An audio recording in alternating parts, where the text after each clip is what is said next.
On the gray outskirts of St. Petersburg, where Soviet-era apartment blocks loomed like giant concrete sentinels, the residents of the Nevsky Heights housing complex lived under the watchful eye of their homeowners association. At its head was Galina Sergeyevna Orlova, known to everyone, though never to her face, as the Karen of the complex. Her blonde hair was always puffed into an immovable cloud, her nails long and lacquered in crimson, and her voice sharper than the winter wind that blew off the Neva River. Galina's son, Maxim, was 24, jobless, and spoiled beyond repair. He strutted about with cheap leather jackets and a permanent smirk, acting as though the complex belonged to him.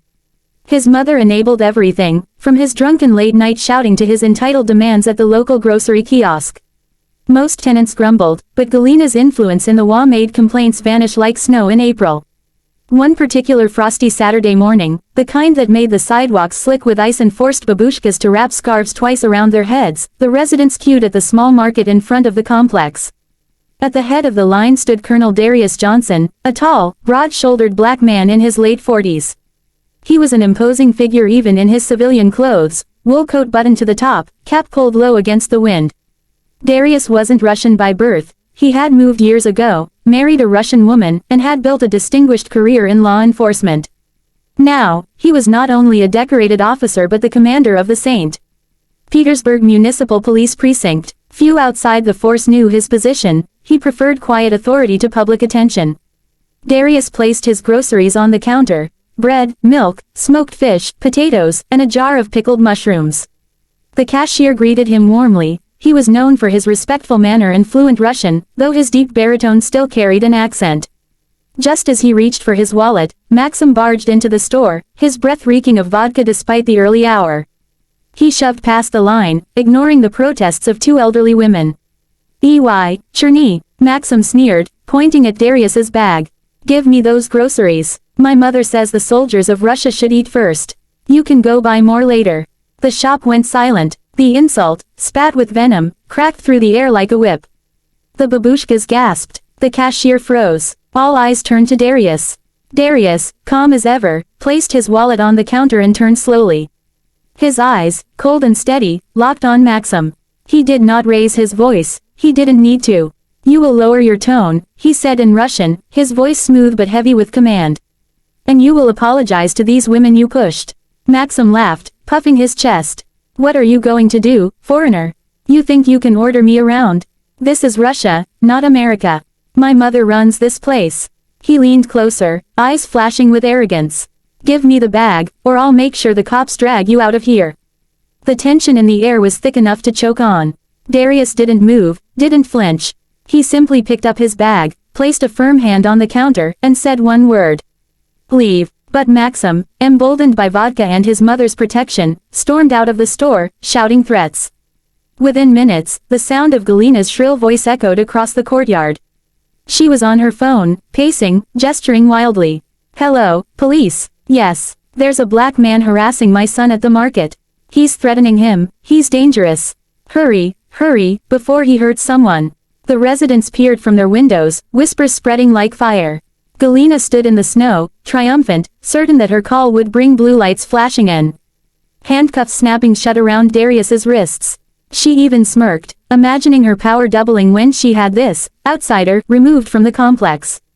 But instead of patrol cars, a single black SUV rolled slowly into the courtyard. Its tinted windows gleamed against the frost. The doors opened, and out stepped two uniformed officers who saluted crisply at Darius. Commander, we came as soon as we received the alert, one said, his breath steaming in the cold.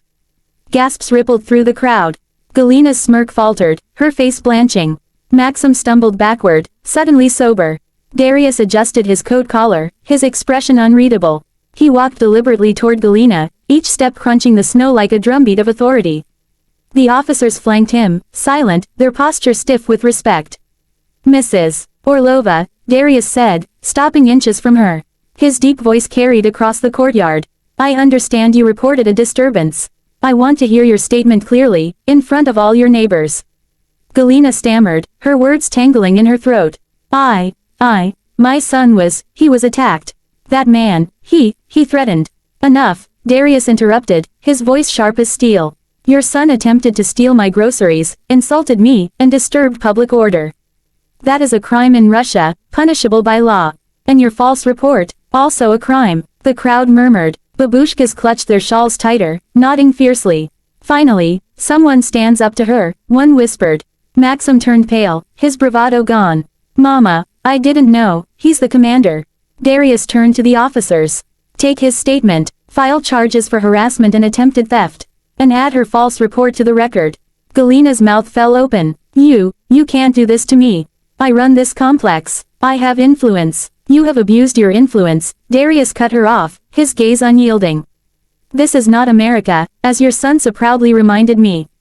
This is Russia, and in Russia, the law does not bend for your entitlement. The officers stepped forward. Maxim was led away, protesting weakly.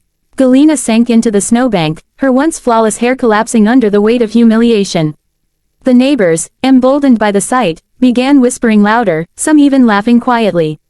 Darius raised his bag of groceries, calm and steady. Let this be a lesson, he said, his voice echoing in the courtyard. Respect is earned, not demanded. And the law protects everyone, whether you like it or not.